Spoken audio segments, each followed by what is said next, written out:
이럴 때 꼭 생각하셔야 되는 건 지난 고점을 넘을 수 있는 논리가 있느냐 아니냐가 중요해요. 그냥 단순히 반등하는 게 아니라 이 반등이 논리를 가지고 반등하는 것이냐, 그게 첫 번째고, 그 논리의 강도가 지난 고점을 뚫을 수 있을 정도냐 아니냐, 그 두 가지를 생각하셔야 돼요. 그래서 이 두 가지의 두 번째 답이 나오지 않으면 빠졌다고 접근하는 걸 조심하셔야 된다고요. 이런 장에 그렇게 돼서 빠졌다고 접근하는 식으로 해서 주식을 사면 호구가 돼요. 호구가.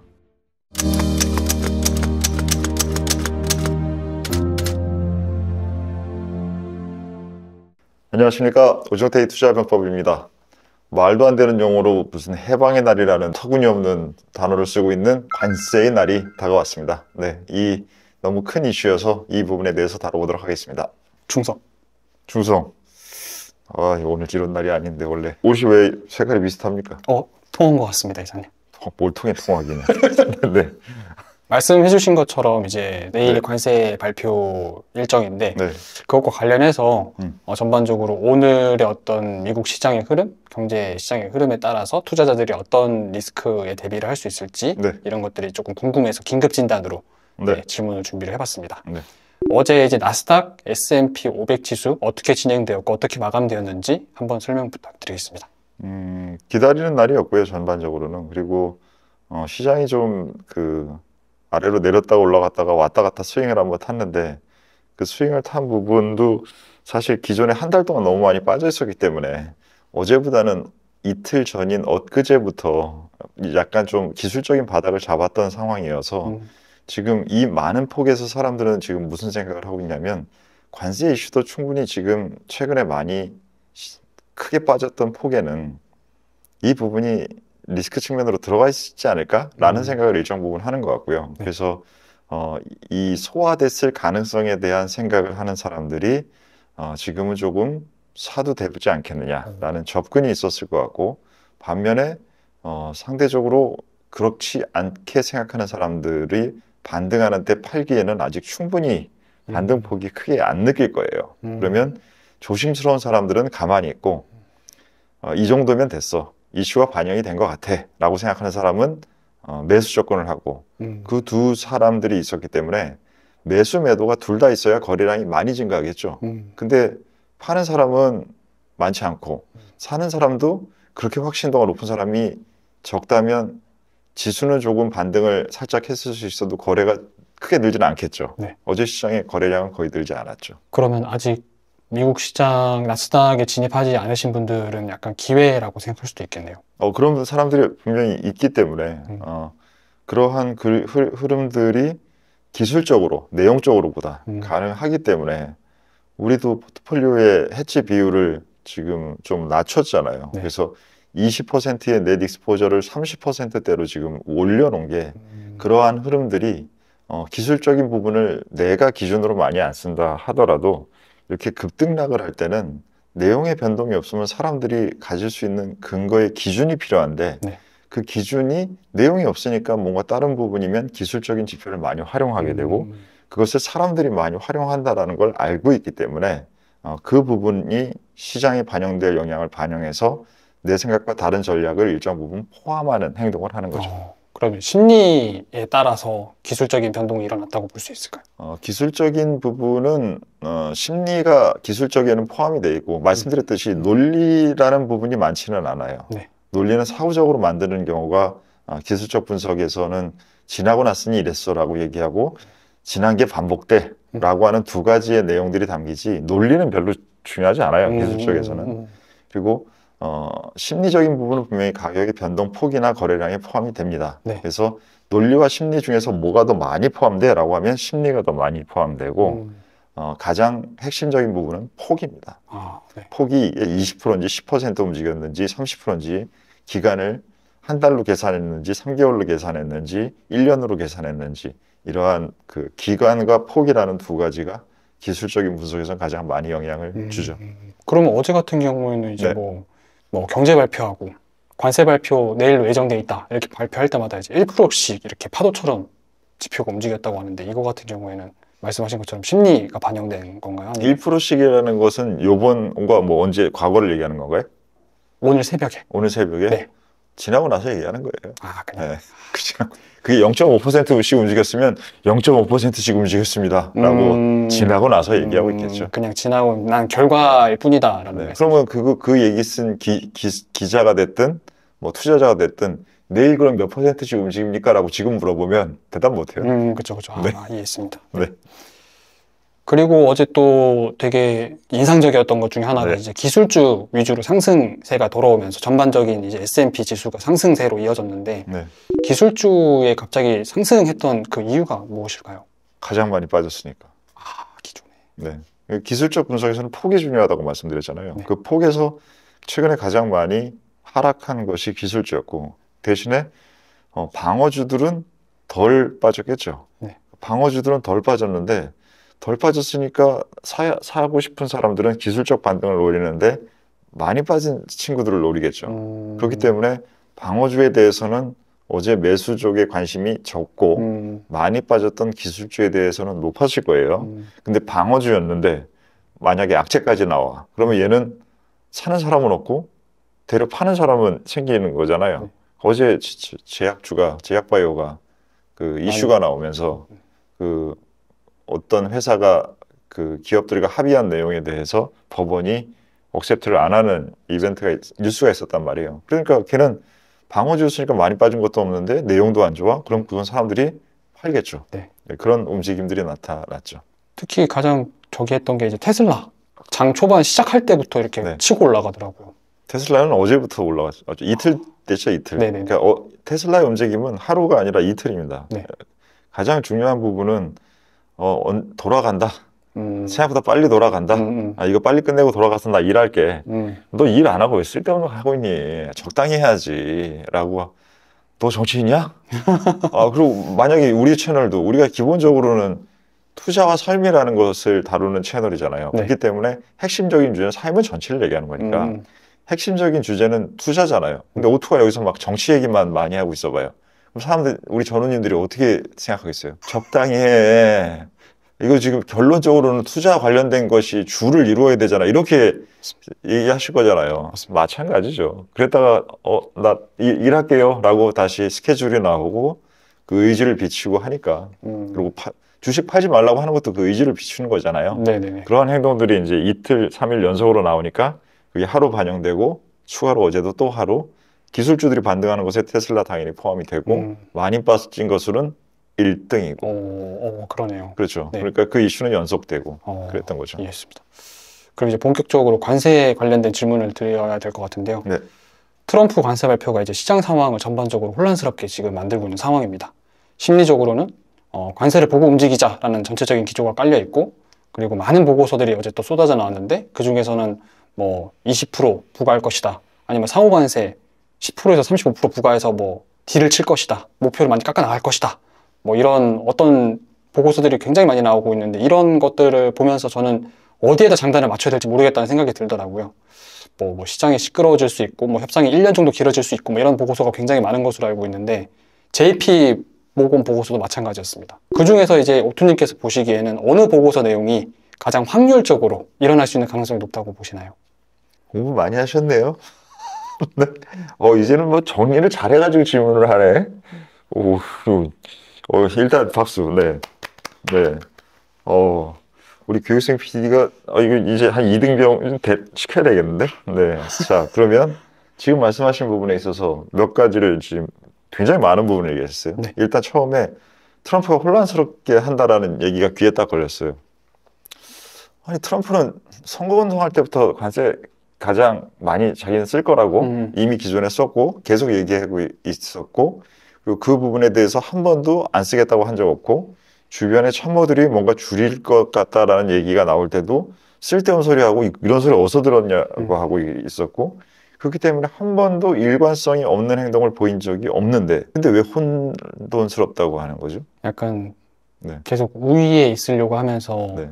여러 나라들과 이렇게 네. 협상하는 가운데 자기가 이익을 추구하기 위해서 뭔가 딜을 치려고 하고, 나는 유리하고 남들은 불리해지는데 트럼프를 제외한 혹은 미국을 제외한 다른 곳들이 모두가 피해를 보는 지역이니까 그것을 지금 혼돈이라고 얘기하시는 거죠. 그렇기 때문에 그 부분이 작동할 것을 알아서 쟤한테 약하게 나오면 안 되겠구나 라고 카나다도, 중국도, 제가 보기엔 멕시코도 그런 준비를 많이 하고 있는 것 같아요. 네. 그리고 우리는 지금 어떻게 될지 지금 컨트롤 타워가 문제가 있어서 잘 모르겠고, 한국은. 일본도 보면 예전에는 시키면 무조건 꼬박꼬박 바로바로 네 알겠습니다, 네 알겠습니다 이런 캐릭터들이었는데 일단 대답을 잘 안 하는 것 같아요. 뭔가 미국이 이렇게 했다라는 것에 대해서 일본이 반대로 이렇게 했다라는 내용이 없어요.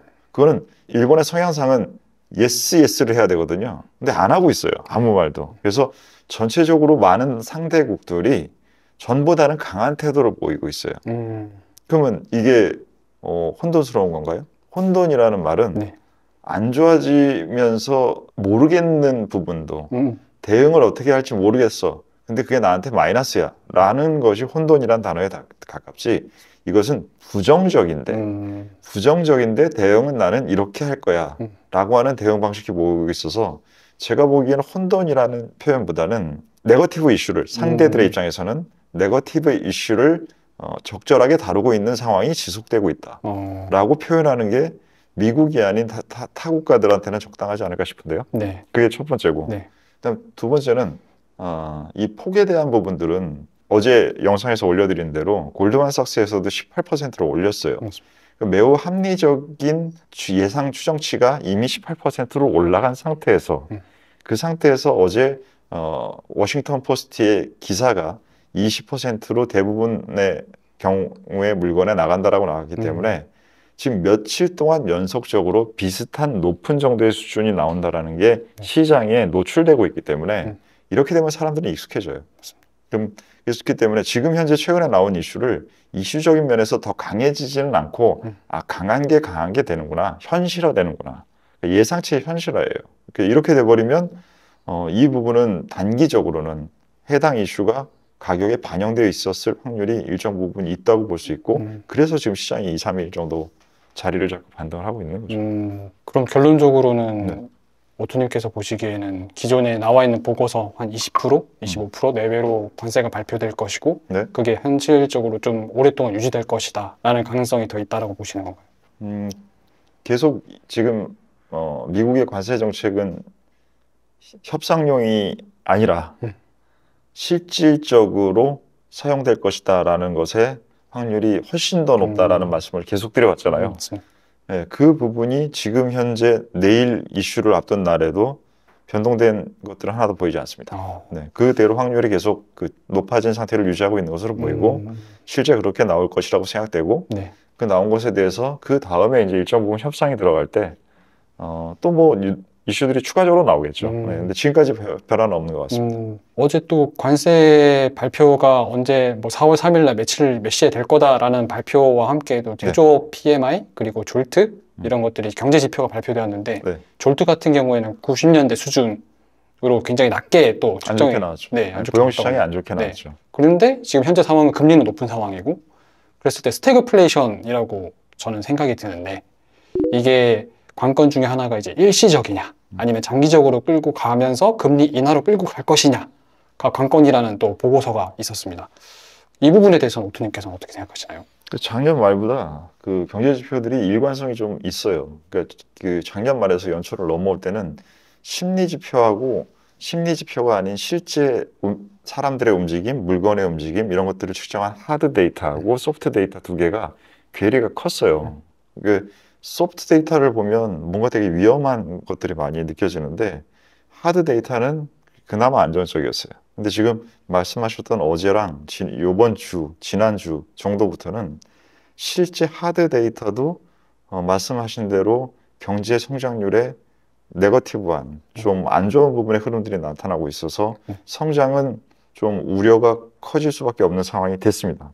반대로 그 부분이 아닌 물가 관련된 부분의 데이터는 조금 기대치가 너무나 높았었기 때문에 아직 거기까지 올라간 것 같진 않아요. 근데 낮지 않습니다. 그래서 그 부분들을 생각을 하면 제가 보기에는 스태그플레이션의 확률이 높아지고 있다라는 부분에 인정을 안 할 수는 없을 것 같습니다. 그러면 이렇게 되면 오랫동안 이런 것을 제도권의 시각을 가지고 봤던 사람이 이렇게 보인다라고 하면 이렇게 되면 추정치를 그냥 놔둘 수가 없어요. 그래서 연초 이후에 지금 많은 하우스들에서 IB 하우스들에서 올해 타겟치를 낮추고 있는 게 그냥 이럴 것 같아, 이럴 확률이 이런 느낌인데? 라고 하면 그 숫자 잘 못 바꿉니다. 근데 실제 데이터들이 나타나면서 그 데이터의 움직임에 일관성이 생기면 그걸 조절하지 않고 있을 수가 없어요.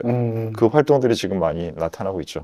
그럼 여기에서 좀 추가적으로 궁금한 게 네. 경제 그 블룸버그에 소속되어 있는 애널리스트들이 대부분 이제 뭐 블룸버그, JP 모건도 마찬가지고 S&P 500 지수를 다 연말에는 그래도 상승할 것이다, 상향 조절할 것이다 이렇게 전망은 하고 있잖아요. 그런 네. 부분에 있어서는 그래도 경기 침체는 오지 않지 않을까? 라는 기대감을 사실 제 입장에서는 봤을 때 그런 기대가 들긴 하거든요. 그럼에도 불구하고 이제 우리 채널 언제 시작했죠, 피디님? 언제 입수하셨습니까?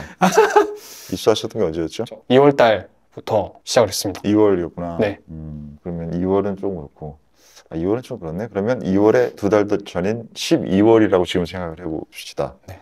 아직 우리 안 만난 상태예요. 네. 근데 그때 미국 시장에 대해서 미국의 금융회사들이 뭐라고 하고 있었습니까? 그때는 공부 잘 안 했었나? 네, 그때는 안 보고 있었습니다. 네, 그때는 1년 내내 달려오던 2024년의 시장에 미국만 좋아요라는 상황이 2025년에도 계속될 것입니다.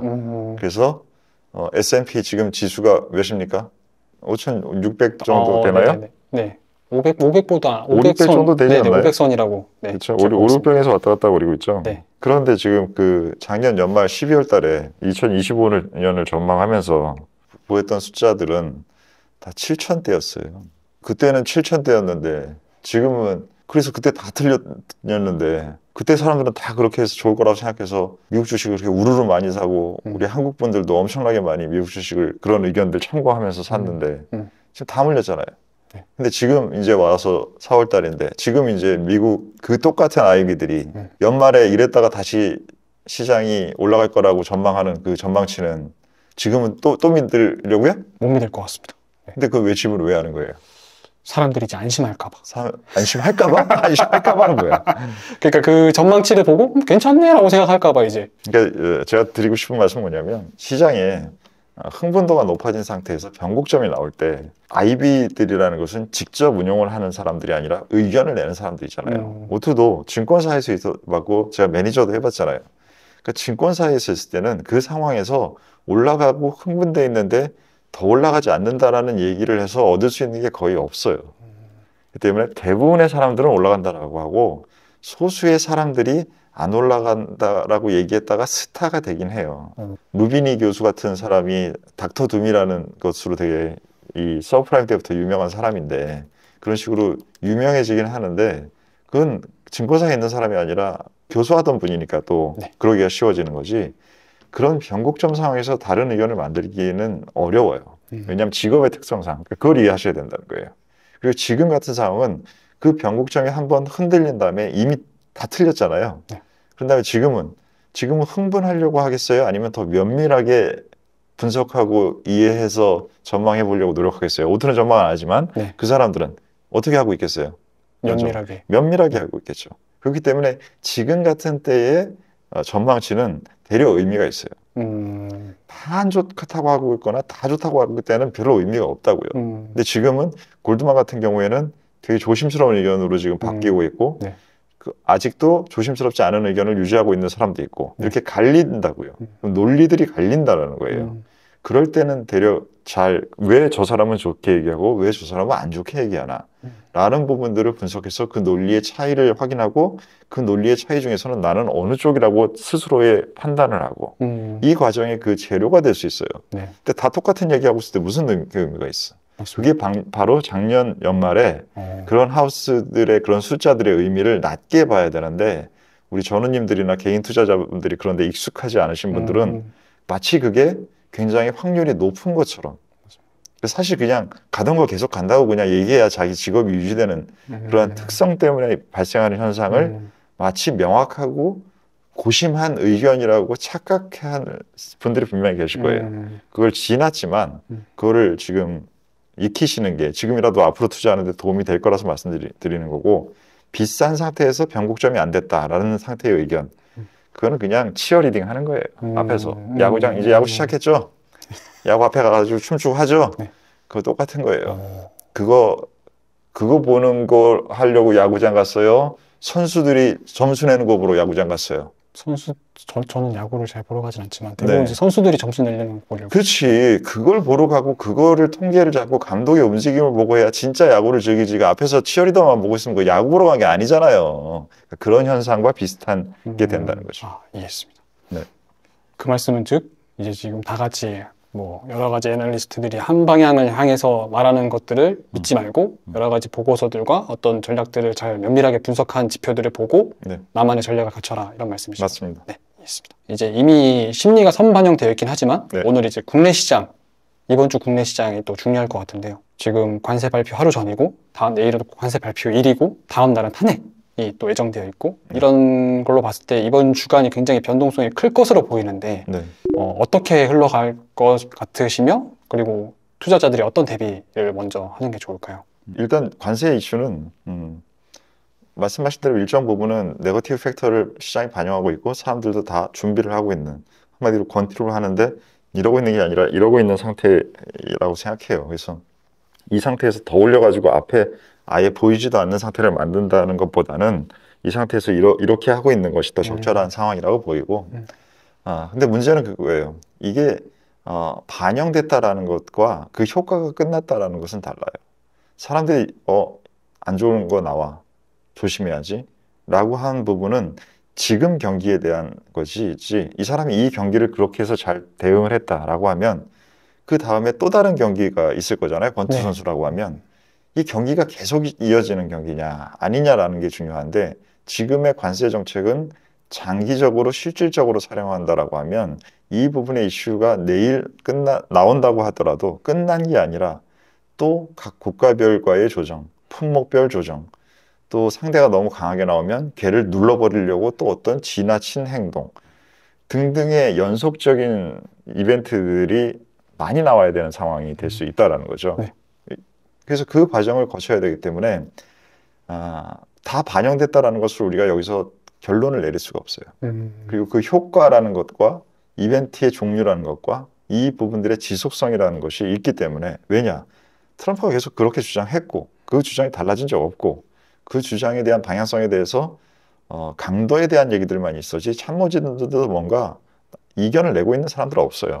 그러면 트럼프와 트럼프의 참모진들이 다 그 방향으로 계속 가게 되는 상황 그리고 나머지 사람들은 더 강하게 대응하고 있는 사람 그러면 싸움이 오래 간다는 얘기죠. 한 사람이 금방 지지 않는다라는 얘기잖아요. 그 방향으로 계속 가겠죠. 그래서 제가 이 표현을 이걸 약간 미분과 적분이라는 걸로 항상 표현하는데 어떤 이벤트가 딱 한번 일회성으로 끝나고 나서 없어지는 거는 그냥 미분적인 현상이에요. 근데 그게 지속되고 이전에 있었던 일이 새로운 연속되고 있는 일에 영향을 계속 준다라고 하면 그거는 쌓이는 구조가 된다고요.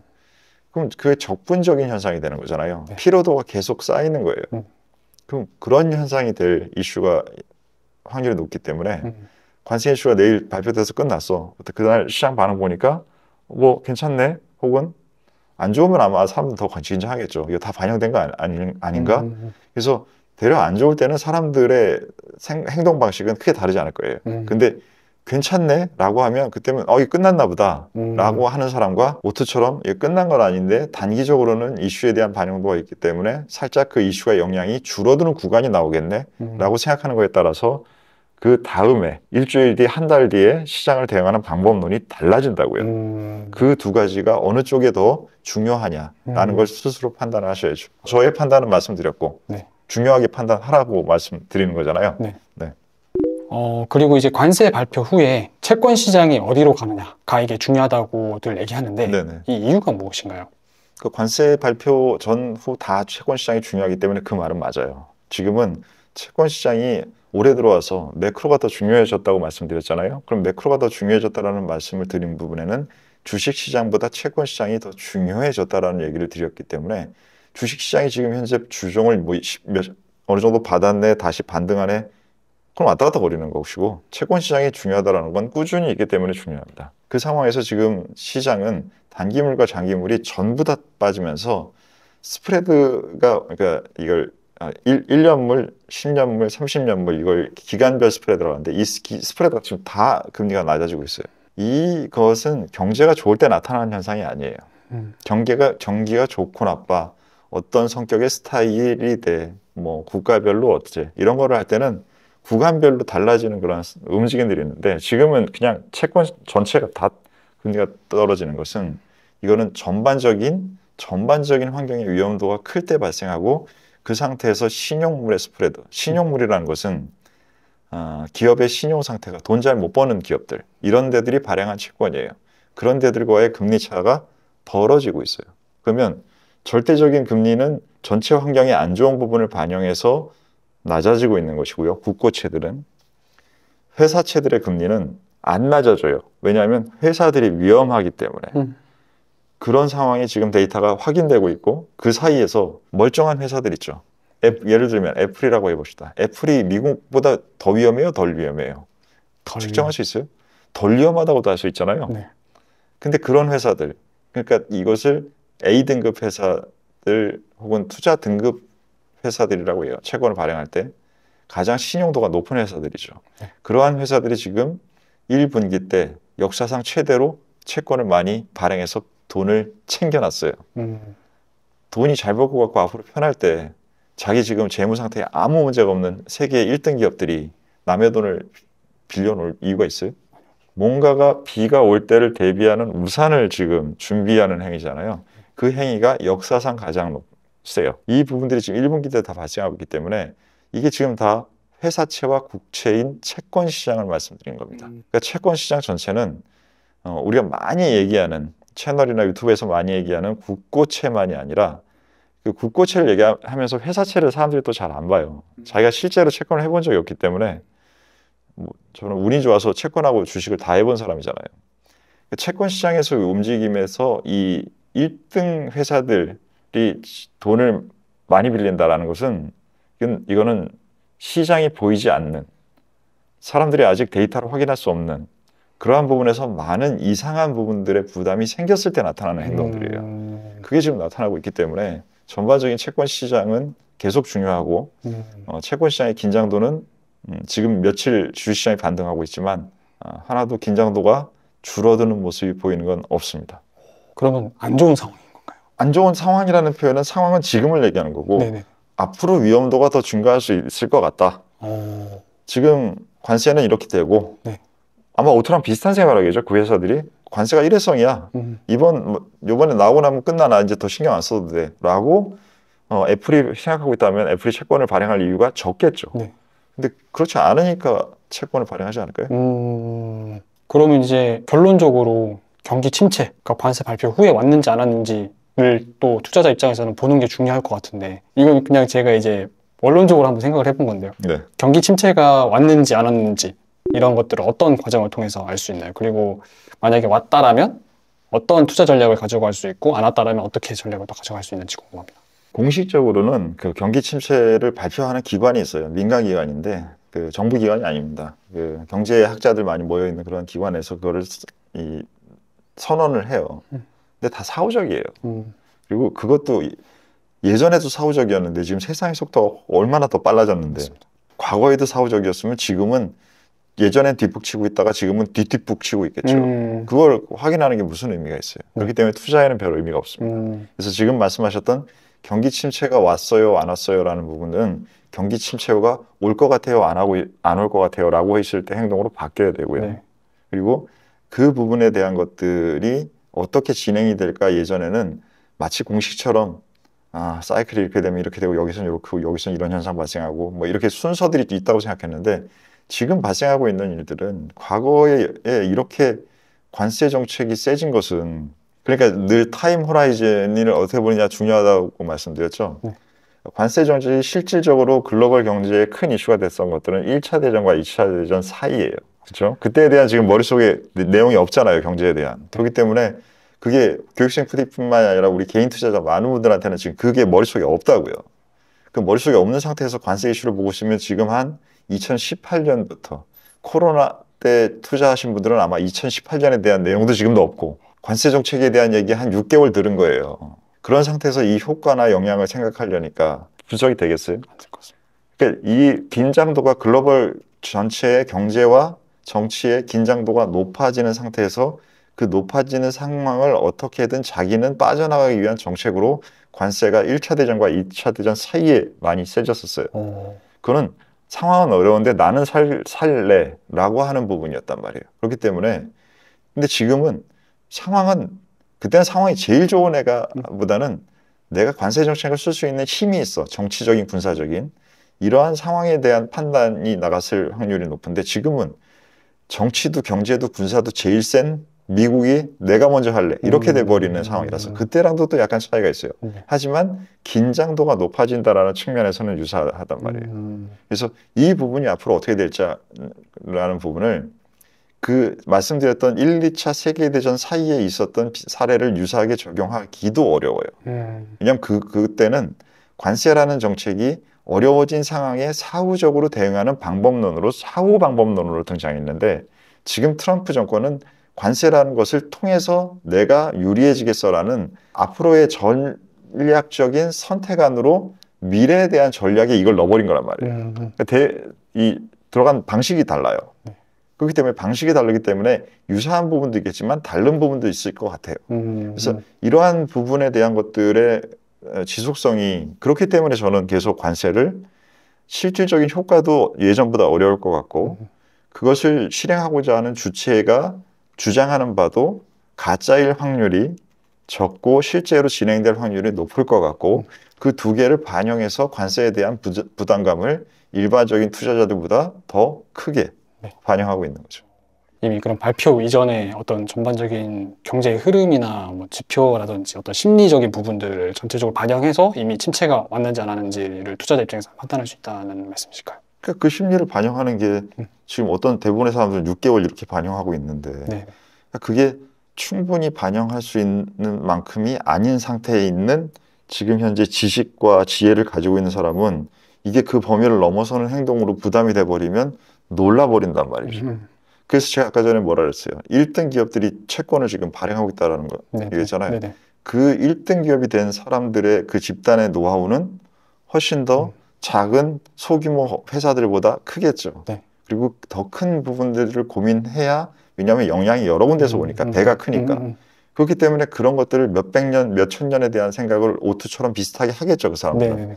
그런 입장에서는 지금 앞으로 발생할 그 많은 일들에 대해서 뭔가의 보호책이 더 필요해라는 것을 만들어 놓는 것이고 그보다 작은 회사들은 그게 불가능한 회사들이 되어버리겠죠. 그렇기 때문에 불가능한 회사들이 위험해 보이니까 채권 시장에서는 너는 그러면은 채권 빌릴 때 더 비싸게 금리를 더 높여줘야 난 빌려줄래 하니까 스프레드가 벌어진다고 했잖아요.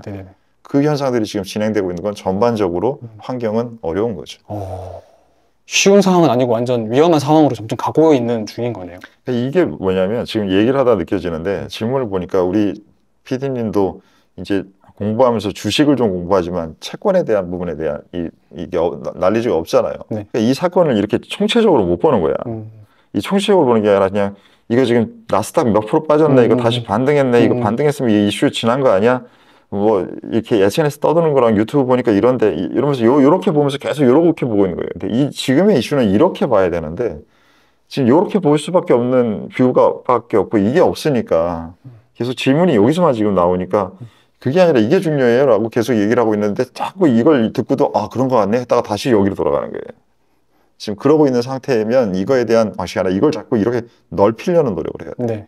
넓히려면 어떤 것들을 그러니까 채권을 많이 알아야 되는 채권과 매크로라는 그래서 올해 계속 말씀드렸잖아요. 올해는 매크로를 알아야 된다. 올해는 기업의 EPS가 어떻게 증가하고 걔네가 무슨 구멍 뚫는 기술이 여기서 이렇게 되고 저렇게 되고 그건 늘 중요하지만 그 늘 중요한 것의 중요도가 70%일 때가 있고 7%일 때가 있단 말이에요. 지금은 7%란 말이에요. 한미 반도체가 무슨 여기다가 어떻게 하고 그게 TC본도가 어떻게 되고 그거보다는 전반적인 경제 환경 AI에 대한 기대치, AI에 대한 사람들의 전망 그것이 어떤 정도에 반영되어 있나 그 부분의 흐름에 대해서 정부들의 역할을 어떻게 가져가서 이게 기업 단과 국가 단에서의 투자가 정말 지어지나 이런 부분들이 더 중요하지 그 구멍 잘 뚫고 어떻게 이게 더 중요하지가 않다니까 지금 그게 바로 매크로가 더 중요할 때와 마이크로가 더 중요할 때의 차이예요. 작년에는 이게 더 중요했어요. 작년에는 그 부분이 더 중요했고 올해는 그보다 매크로가 더 중요한 부분 그리고 어떤 구간에는 그게 둘 다 비슷하게 중요할 때가 있어요. 근데 지금은 매크로가 더 중요한 구간이라는 거죠. 그럼 이제 마지막 질문이 될 것 같은데요. 전반적으로 이제 매크로적인 관점들을 많이 말씀해 주셨는데, 결론적으로는 이제 플레이하는 투자자 입장에서 네. 본질적으로 이제 혼란스러운 상황이 지금 예측이라든지 계산이라든지 이런 것들이 안 되고 있는 상황이라고 저는 생각을 합니다. 네. 그런 부분에서 지금 우리가 할 수 있는 것은 무엇이며 어떻게 해야 할까요? 그래서 계속 현금을 가져가셔야 된다고 말씀을 드리는 것이고, 그 내용의 변동이 지금도 없고요. 그리고 현금에다가 뭐 해지까지도 지금은 필요한 전략이라고 말씀을 드리는데, 이게 사실 어려워요. 지금 뭐 우리가 저희 강의에서는 제가 가이드를 해드리면서 하니까 이게 하실 수가 진행되고 있는데, 개인 스스로가 자기가 해지를 하고 해지를 조절하고 하는 게 안 해본 상태에서 참 하기가 어려워요. 그렇기 때문에 제가 현금을 가져가라고 말씀을 드리는 거고, 우리 전우님들은 그 필요성이 줄어들지 않았다라는 부분을 인지하셔서, 이게 분명히 반등을 어느 정도 당연히 할 수 있죠. 하고 있고 이틀 동안. 우리도 지금 해지 비중을 줄였다니까요. 하지만 이 부분들이 이럴 때 꼭 생각하셔야 되는 건, 지난 고점을 넘을 수 있는 논리가 있느냐 아니냐가 중요해요. 그냥 단순히 반등하는 게 아니라 이 반등이 논리를 가지고 반등하는 것이냐, 그게 첫 번째고, 그 논리의 강도가 지난 고점을 뚫을 수 있을 정도냐 아니냐, 그 두 가지를 생각을 하셔야 돼요. 그래서 이 두 가지의 두 번째 답이 나오지 않으면 빠졌다고 접근하는 걸 조심하셔야 된다. 이런 상황. 그렇게 돼서 빠졌다고 접근하는 식으로 해서 주식을 사면 호구가 돼요. 호구가. 그 사람들 다시 위험도 줄이고 하는 그 큰 글로벌 자금들이 작년 연말에서 지금까지 이 빠졌다는 거 안에서 자기가 필요한 만큼 줄이지 못한 사람들도 있을 거잖아요. 네. 비중을. 그럼 지금 반등해서 올라오면 자기 지금 어차피 못 줄였는데 지금 다시 올라오면 그 사람 줄이겠어요, 안 줄이겠어요? 논리가 없다라고 판단하고 있는 사람이라면 네. 줄이겠죠. 네. 그럼 그 사람 줄이는 거 사주고 있는 거잖아요, 지금. 그러고 나서 그 사람이 계속적으로 아직 더 줄여야 돼서 팔고 있으면, 그래서 다시 가격이 빠지고 있는데, 그냥 속도를 내서 내가 빨리 더 줄여야겠다라고 해서 그 매도세까지 바뀌었는데 거기다 더 매도하고 있으면, 그러면 그 산 사람들은 어떻게 돼요? 호구되는 거라고요. 그렇기 때문에 그걸 하지 말라는 게, 이게 판단이 달라지는 거죠. 그러니까 그럴 논리가 있어 라고 하면 하는 것이고, 그 논리가 아직 없어 라고 하면 조심하는 것이고, 오트의 시각에서는 그 논리 아직 없다 라고 말씀드리는 거죠. 변곡점이라는 것은 매우 대응하기가 어려운데, 그것도 변곡점이라는 것이 하나만 발생하는 경우도 있지만 두세 가지의 변곡점이 섞이는 경우도 있습니다. 지금은 코로나 사태 이후에 초장기 기간의 흐름이 변곡할 수 있는 가능성과, 세계화라는 것이 탈세계화 1.0에서 탈세계화 2.0이라는 성격의 변화라는 두 가지의 성향 변화와, 그리고 그 플레이어들이 미국 주도에서 미국 외의 국가들이 대응하는 방식에 따른 부분들에 대한 대응 방식이 어떻게 영향을 줄지 알 수 없다라는, 왜냐하면 처음 발생하는 일이기 때문에요. 이러한 것들의 세 가지가 겹쳤다라면 판단 가능성은 떨어지게 됩니다. 우리가 판단 가능성이 떨어졌을 때는 전보다는 더 조심해서 대응하고, 기대하는 부분이 있다는 부분은 그것을 좀 줄여서 기대하고 하는 부분들이 필요하겠죠. 그러한 적절한 대응으로 여러분들이 계좌 관리를 잘 하실 수 있기를 오트는 응원드리겠습니다. 오늘의 전략회의는 여기서 마치겠습니다. 감사합니다.